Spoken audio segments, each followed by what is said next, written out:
bluegrass, rhythm and blues, klezmer. These are all examples of what is called roots music.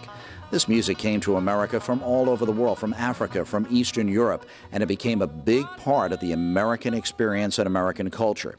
As a matter of fact, much of this is the basis for the music you hear on WFDU 89.1 FM. Well, the New Jersey Council for the Humanities is bringing roots music directly to you in New Jersey. It's part of a program called New Harmonies. The New Jersey portion of New Harmonies kicked off at the Asbury Park Library.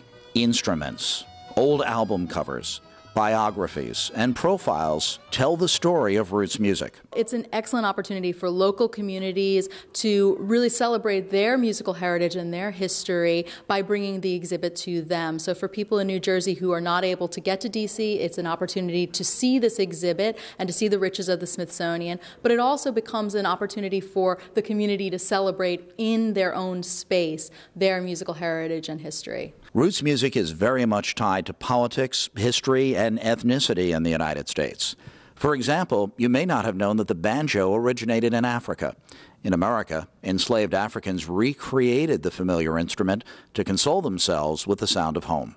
Roots music really is about immigrants. It's about the people and the very personal experiences that people have with their music. And our country is a country of immigrants, a country of people's experiences that are very diverse, but then we come together and become American.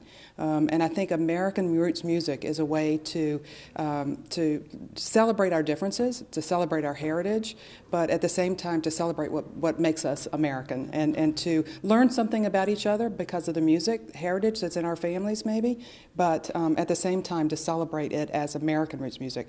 American roots music really is the soundtrack of America, and it's very, very broad, just like the diversity within our country. Roots music is often very political. Pete Seeger, Joan Baez, Bob Dylan, and Peter, Paul, and Mary are great examples of how this music can move a nation.